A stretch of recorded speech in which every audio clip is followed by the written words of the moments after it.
भक्तगणों, आज आपको श्रीमद्देवी भागवत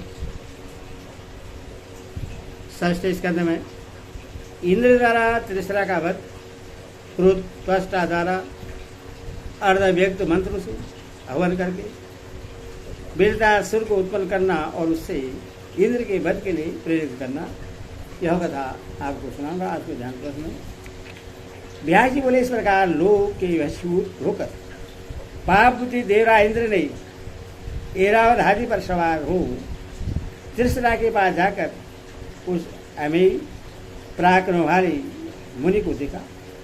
उसे दृढ़ आसन पर बैठे वाणी को वश में किए पूर्ण समाधि में स्थित और सूर्य था अग्नि के समान तेजस्वी देखकर तेरा इंद्र बहुत दुखित हुए। यह मुनि निष्पाप बुद्धि है, इसे मानने में मैं कैसे समर्थ हो सकूंगा।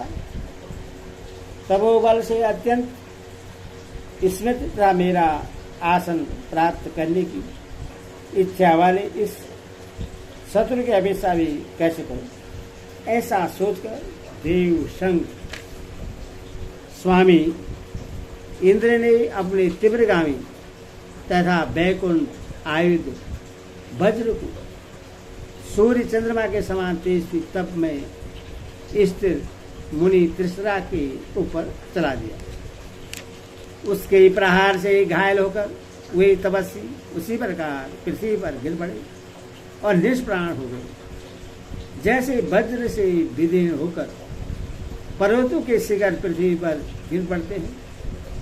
यह घटना देखने में बड़ी अद्भुत थी।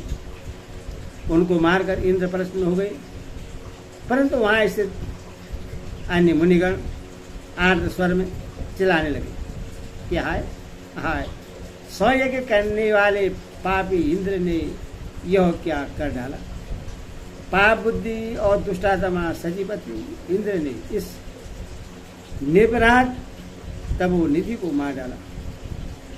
इस हत्या जनित पाप का फल यह पापी अब शीघ्र ही प्राप्त करें। उन्हें मारकर देवराज तुरंत ही अपने भवन को जाने के लिए उद्यत हुए। तेज के निधि वे महात्मा त्रिशरा मर जाने पर भी जीवित की भांति प्रतीत होते थे। उससे जीवित की भांति भूमि पर गिरा हुआ देखकर अति उदास मन वाले वे वृत्तहंता इंद्र इस चिंता में पड़ गए कि कहीं यह फिर जीवित न हो जाए। मन में बहुत देर तक विचार करने के बाद इंद्र ने सामने खड़े तक्षया बढ़ई को देखकर अपने कार्य के अनुरूप बात कही। हे तक्ष, मेरा कहा हुआ करो, इसके सिर काट लो, जिससे यह जीवित न रहे, जिससे यह जीवित न रहे। यह महातेजस्वी जीवित न होते हुए भी जीवित की भांति प्रतीत होता है। उनकी यह बात सुनकर तक्षया ने धिक्कारते हुए कहा। तक्षया बोला, ये अति विशाल कंधे वाले प्रतीत हो रहे हैं, मेरा परशु इस कंधे को काट नहीं सकेगा, अतः मैं इस निंदनीय कार्य को नहीं करूंगा। आपने जो निंदित और सत्पुरुषों द्वारा गर्भित कर्म कर डाला है, मैं पाप से डरता हूं। फिर मरे हुए को क्यों मारूं? ये मुनि तो मर गए, फिर इनका सिर काटने से क्या प्रयोजन? हे पाप शासन, कहिए इनसे आपको क्या भय उत्पन्न हुआ है? इंद्र बोले, यह निर्बल आकृति वाली देह सजी की भांति दिखाई देती है। यह मेरा शत्रु मुनि पुनः न जीवित हो जाए, इसीलिए मैं डरता हूँ।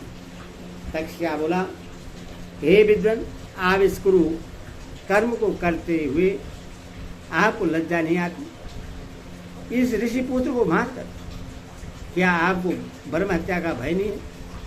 इंद्र बोले, मैं बाद में पाप के नष्ट होने के लिए पाश्चित कर लूंगा। हे महामते, शत्रु को तो सब प्रकार से छल के द्वारा भी मार देना चाहिए। तक्षया बोला, हे इंद्र, आप लोभ के वशीभूत होकर पाप कर रहे हैं। हे विभु, बताइए मैं उसके बिना पाप क्यों करूं? इंद्र बोले, मैं सदैव के लिए तुम्हारे यज्ञ भाग की व्यवस्था कर दूंगा। मनुष्य यज्ञ भाग के रूप में पशु का सिर तुम्हें देंगे। इस शुल्क के बदले में तुम इनके सिर काट दो और मेरा फिर कार्य कर दो। प्यासी बोले, देवराज इंद्र का यह वचन सुनकर प्रश्न हो बड़े ही नहीं, अपने सुदर्शन कुठार से उसके सिर काट डाले। कटे हुए तीनों सिर जब भूमि पर गिरे तब उनमें से हजारों पक्षी शीघ्रता उद्भव निकल पड़े। तब गौरैया, तितर और कभी जल पक्षी शीघ्रता पूर्वक उसकी अलग अलग मुखों से निकले। जिस मुख से वह वेद पाठ और सोपान करता था, उस मुख से तत्काल बहुत से कभी जल पक्षी निकले। जिससे वह सभी दिशाओं का निरीक्षण करता था, उससे अत्यंत तेजस्वी तितर निकले।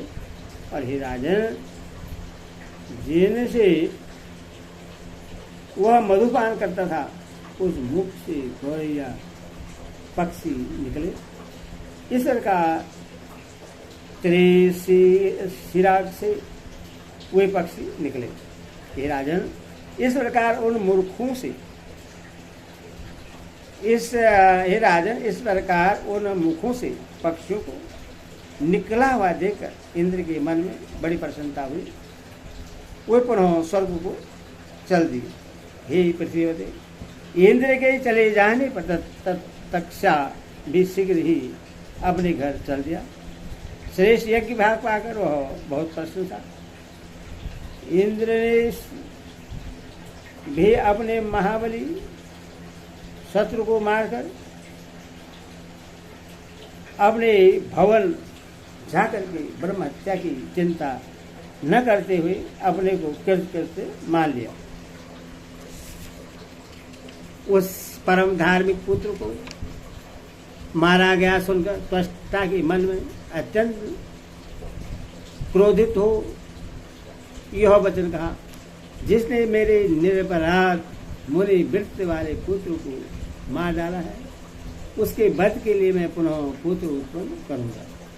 देवता लोग मेरे पराक्रम और तो बल तो देख लें, वह पापात्मा भी अपनी करनी का महान फल जान ले। ऐसा कह क्रोध से अत्यंत व्याकुल त्वष्टा पुत्र की उत्पत्ति के लिए अर्धवेदोक्त मंत्रों से अग्नि में हवन करने लगे। 8 रात्रि तक प्रज्वलित अग्नि में हवन करने पर सहसा अग्नि सदृश एक पुरुष प्रकट हुआ। वेद पूर्वक अग्नि से प्रकट हुए और अग्नि के सदृश प्रकाशमान तथा तेज बल से युक्त उस पुत्र को अपने सम्मुख देखकर त्वष्टा ने कहा, हे इंद्र शत्रु, मेरे तपोबल से तुम शीघ्र बढ़ जाओ। क्रोध से ज्वालिमान त्वष्टा के ऐसा कहते ही अग्नि के समान कांति वाला वह पुत्र भूलोक को स्तंभित करता हुआ बड़ा होने लगा। बढ़ते बढ़ते वह पर्वताकार विशाल और काल पुरुष के समान भयानक हो गया। उसने अत्यंत दुखित अपने पिता से कहा, मैं क्या करूं? हे नाथ, मेरा नामकरण कीजिए। हे सुबह, मुझे कार्य बताइए, आप चिंतन क्यों हैं? मुझे अपने दुख का कारण बताइए। मैं आज ही आपके शोक का नाश कर दूंगा, ऐसा मेरा दृढ़ संकल्प है। जिस पुत्र के रहते पिता दुखी हो, उस पुत्र से क्या लाभ। मैं शीघ्र ही समुद्र को पी जाऊंगा, पर्वत को चूर चूर कर दूंगा और उगते हुए प्रचंड तेजस्वी सूर्य को रोक दूंगा। मैं देवताओं सहित इंद्र को तथा यम को अथवा अन्य किसी भी देवता को मार डालूंगा। इन सबको तथा पृथ्वी को भी उखाड़कर समुद्र में फेंक दूंगा। उसका यह पीली वचन सुनकर त्वष्टा ने प्रश्न हो पर्वत के समान विशाल पुत्र से कहा, हे पुत्र, तुम अपने वर्जन कष्ट से त्राण दिलाने में समर्थ हो, इसलिए तुम्हारा पुत्र, इसलिए तुम्हारा वृत्त यह नाम प्रसिद्ध होगा। हे महाभाग, तुम्हारा तिरसरा नाम का एक तपस्वी भाई था। उसके अत्यंत शक्तिशाली 3 सिर थे। वह वेद वेदांगों के तत्व को जानने वाला, सभी विद्याओं में निपुण और तीनों लोकों को आश्चर्य में डाल देने वाली तपस्या में रत था। इंद्र ने वज्र का प्रहार करके उस निपराध को मार डाला और उसके मस्तक काट डाले। इसीलिए हे पुरुष सिंह, तुम उस ब्रह्मा हत्यारे पापी निर्दय दुष्ट बुद्धि और मूर्ख इंद्र को मार डालो।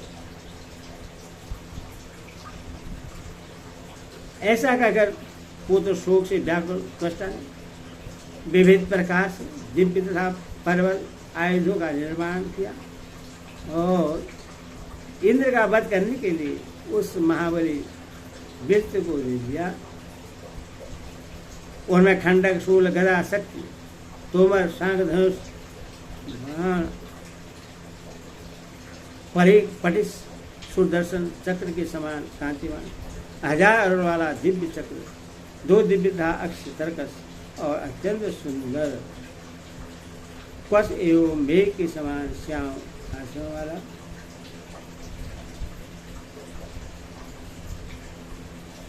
चक्र, 2 दिव्य तथा अक्ष तरकस और अत्यंत सुंदर कवच और मेघ के समान श्याम आभा वाला है। सुदृढ़ भार सैन्य समर्थ और तीव्रगामी रथ था। इस प्रकार हे राजन, समस्त युद्ध सामग्री तैयार करके क्रोध से व्याकुल त्वष्टा ने अपने पुत्र को देकर उससे भेज दिया। देवी भागवत महापुराण षष्ठ